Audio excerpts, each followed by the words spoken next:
اعوذ باللہ من الشیطان الرجیم بسم اللہ الرحمن الرحیم ذلك نتلوه عليك من الآيات والذكر الحكيم إن مثل عيسى عند الله كمثل آدم خلقه من تراب ثم قال له كن فيكون الحق من ربك فلا تكن من الممترين فمن حاجك فيه من بعد ما جاءك من العلم فقل تعالوا ندعو أبناءنا وأبناءكم ونساءنا ونساءكم وأنفسنا وأنفسكم ثم نبتهل فنجعل لعنة الله على الكاذبين إن هذا لهو القصص الحق وما من إله إلا الله وإن الله لهو العزيز الحكيم فإن تولوا فإن الله عليم بالمفسدين۔ گزشتہ آیتوں میں اللہ رب العزت نے حضرت عیسیٰ علیہ السلام کے آسمان پر تشریف لے جانے کا تذکرہ فرمایا اور اس بات کی نکیر فرمائی کہ ان کو سولی دی گئی ہے۔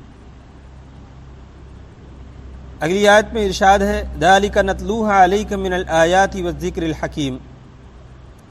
یہ تمام واقعات جو بیان کیے جا رہے ہیں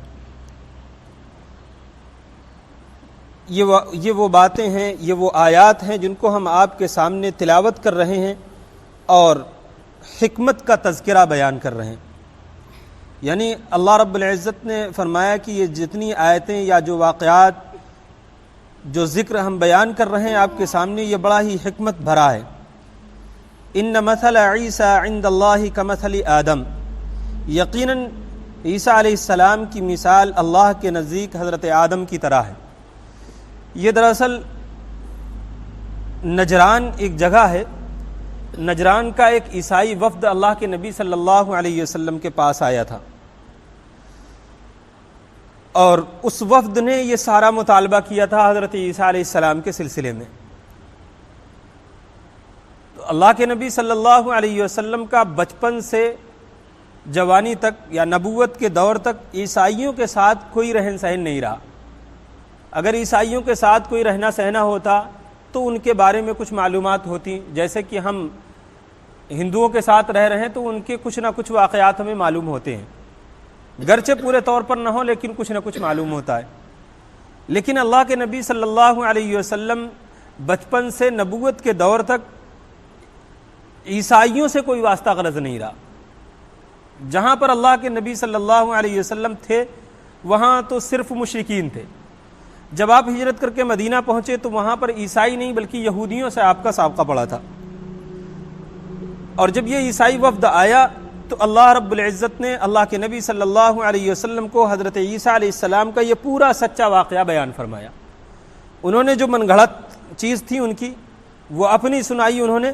اور اللہ کے نبی صلی اللہ علیہ وسلم کو اللہ کے نبی صلی اللہ علیہ وسلم کے رب نے یہ سارا سچا واقعہ بیان فرمایا۔ تو انہوں نے یہ بات کہی کہ اگر عیسیٰ کا کوئی باپ نہیں ہے، جب باپ نہیں ہے تو خدا کے بیٹے ہی تو ہوئے، باپ تو کسی نہ کسی کوئی نہ کوئی تو ہوتا ہی ہے، اور جب کوئی انسانوں میں سے کوئی باپ نہیں تو خدا باپ ہے، خدا باپ ہے اور خدا کے بیٹے ہوئے۔ تب اللہ رب العزت نے یہ آیت نازل فرمائی کہ ان مثل عیسیٰ عند اللہ کمثل آدم، تم آدم کو تو مانتے ہو کہ ان کا کوئی باپ نہیں ہے، آدم کو تو تم تسلیم کرتے ہو کہ وہ اللہ کے بندے ہیں اور اللہ نے ان کو پیدا کیا تھا، یہ عیسائی اور یہودی سب اس بات کو تسلیم کرتے ہیں۔ تو اللہ تعالیٰ نے فرمایا کہ بالکل اسی طریقے سے جیسے کہ حضرت آدم علیہ السلام کی مثال ہے، ایسے ہی اللہ کے نزدیک حضرت عیسیٰ کی مثال ہے۔ جیسے ان کو بغیر ماں باپ کے پیدا کیا تو ان کو بغیر باپ کے پیدا کر دیا، اور یہ بات اللہ کے لیے کوئی مشکل چیز نہیں ہے۔ خلقہ من تراب ثم قال له کن فیکون، ان کو اللہ رب العزت نے مٹی سے بنایا اور پھر فرمایا کن تو وہ ہو گئے۔ یعنی اللہ کے ارادہ فرمانا کی دیر تھی، اللہ نے ارادہ فرمایا اور حضرت آدم علیہ السلام وجود میں آ گئے۔ اسی طریقے سے اللہ رب العزت نے حضرت عیسیٰ کے بارے میں ارادہ فرمایا کہ ان کی پیدائش ہو ماں کے ذریعے سے، اور ارادہ فرمانا ہی کافی ہو گیا۔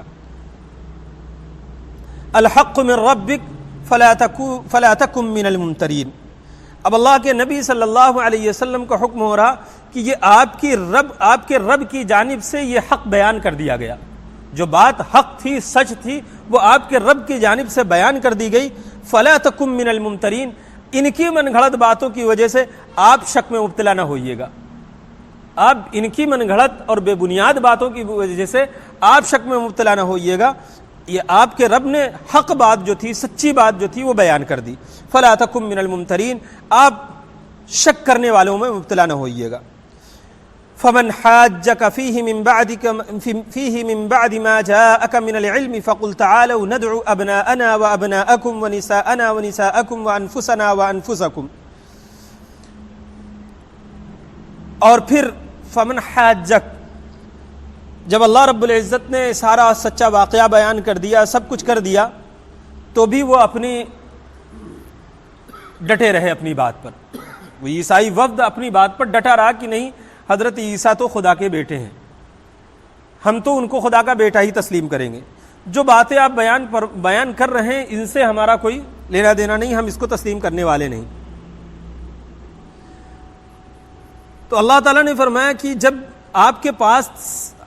حق بات آ گئی، علم آ گیا، اس کے باوجود یہ حجت میں اور بحث و مباحثے میں مبتلا ہیں، پڑے ہوئے ہیں، تو آپ ان سے کہیے، یعنی اس کو مباہلہ بولتے ہیں، کہ جب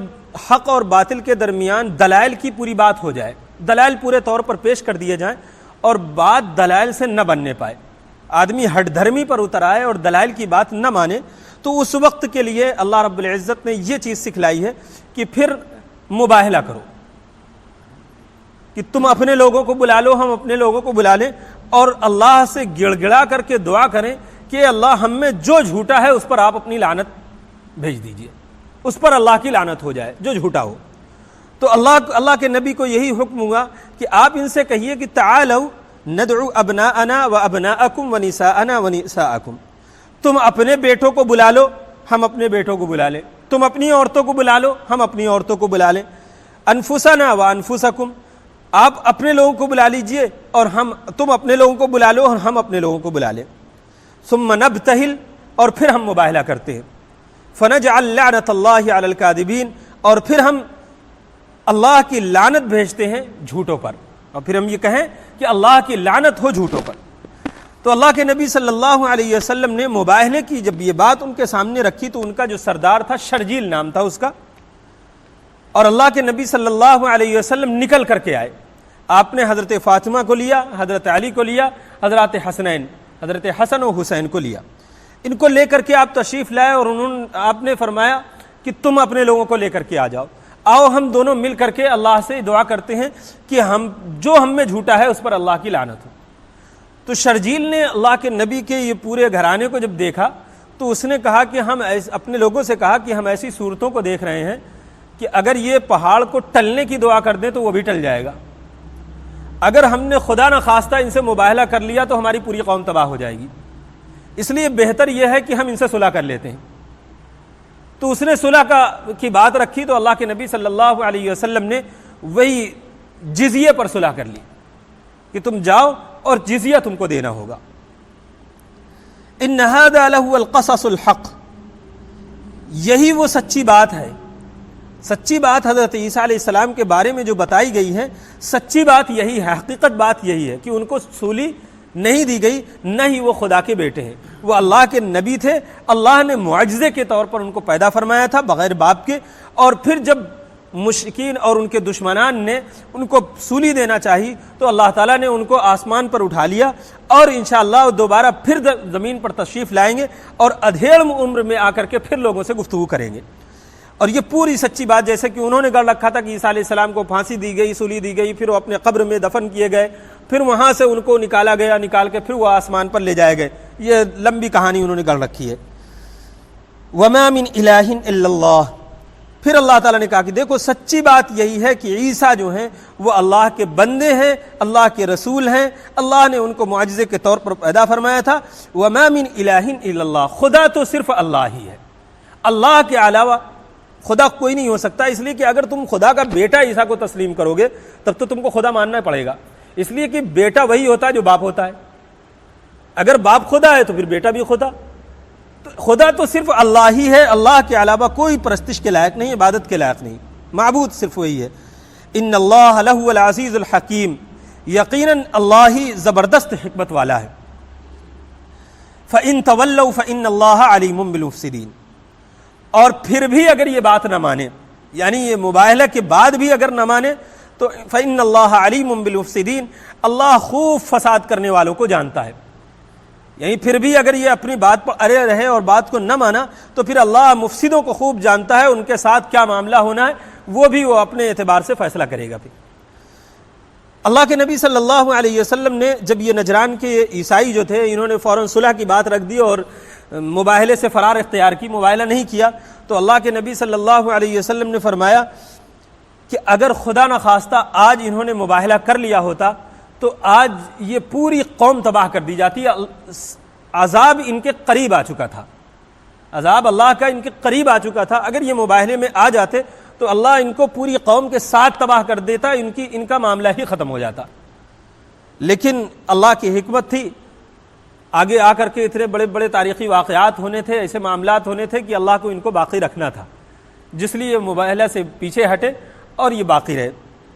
اور دوسری چیز اس میں ایک چیز اور بھی ہے کہ اللہ کے نبی صلی اللہ علیہ وسلم نے اب مباہلے کے لیے جس وقت دعوت دی تو اپنے بیٹوں میں حضرت حسن حسین اور حضرت علی کو بھی شامل فرمایا، حضرت حسن حسین حضرت علی کو شامل فرمایا، اور عورتوں کی بات آئی تو اس میں حضرت فاطمہ رضی اللہ عنہا کو لیا۔ اس میں حضرات حسنین حضرت علی اور حضرت فاطمہ کی ایک فضیلت کی بات ہے کہ اللہ نے ان کو بڑا ہی مقام اور بڑی بلند فضیلت عطا فرمائی ہے کہ اللہ کے نبی صلی اللہ علیہ وسلم کے گھرانے کا یہ خاص حصہ ہے۔ اور اسی آیت کی بنیاد پر ہمارے شیعہ بھائی کچھ تھوڑا سا آگے بڑھتے ہیں اور انہی کو پنجتن پاک جو کہتے ہیں وہ پنجتن پاک یہی ہیں، حضرت حسن حضرت حسین حضرت فاطمہ 3، اللہ کے نبی 4، حضرت علی 5۔ تو یہ مباہلے میں جو 5 لوگوں کو شامل کیا تھا اللہ کے نبی نے، تو انہی کو انہوں نے پنجتن پاک کا درجہ دیا، اور وہ تھوڑا کچھ زیادہ غلو میں چلے گئے کہ اللہ کے، اور اس میں ایک لفظ ہے قرآن پاک میں یہ کہ انفسنا و انفسکم، کہ ہم اپنوں کو لے لیں تم اپنے کو لے لو۔ تو اس میں انفسنا و انفسکم سے انہوں نے یہ استدلال کیا ہے شیعوں نے کہ اللہ کے نبی کا حصہ ہے حضرت علی، جبکہ حصہ نہیں ہے بلکہ ابنا انا میں ہے، ابنا انا میں شامل کیا ہے، آپ کے بیٹوں میں شامل کیے جائیں گے وہ، اس لیے کہ چچا کے بیٹے بھی ہیں، داماد بھی ہیں، داماد بیٹوں کی حیثیت رکھتا ہے، داماد بھی ہیں، چچا کے بیٹے بھی ہیں، اور پھر اللہ کے نبی نے ان کو بچپن سے پالا بھی تھا۔ تو تینوں چیزیں یہاں پر اکٹھا ہوئیں، چچا کے بیٹے بھی ہیں اس وجہ سے خاندان کا حصہ ہیں، اور داماد ہیں اس لیے بیٹے کی حیثیت ہے، اور بچپن سے پالا ہے اس لیے اور بیٹے کی حیثیت ہے۔ تو اللہ کے نبی صلی اللہ علیہ وسلم نے حضرت علی کو بیٹوں کا درجہ دیا ہے، انفسانہ کا نہیں۔ انفسا میں آ جائیں گے اگر تو پھر ان کے عقیدے کے مطابق خلافت بلا فصل آ جاتی ہے کہ جو بذات خود موجود ہو تو اس کی موجودگی کے بعد کوئی دوسرا اس کی جگہ نہیں لے سکتا۔ تو اللہ کے نبی کی وفات کے بعد حضرت ابو بکر کے خلافت ناجائز ہو جائے گی ان کے اعتبار سے، اس لیے کہ اللہ کے نبی کا حصہ حضرت علی موجود ہے۔ تو انہوں نے بہت دور سے اس کو لیا ہے، جبکہ یہ حقیقت نہیں ہے۔ حقیقت یہ ہے کہ اللہ کے نبی صلی اللہ علیہ وسلم نے حضرت علی رضی اللہ عنہ کو ابنا انا میں شامل کیا ہے، آپ کے گھر کا حصہ ہے، وہ آپ کی ذات کا حصہ نہیں ہے۔ اللہ تعالی ہم سب کو سمجھنے کی اور عمل کی توفیق عطا فرمائے۔ صدق اللہ العظیم۔ سبحان اللہ وبحمدہ، سبحانک اللہم بحمدک، ونشہد ان لا الہ الا انت، ونستغفرک ونتوب الیک۔ سبحان ربک رب العزۃ عما یصفون، وسلام علی المرسلین، والحمد للہ رب العالمین۔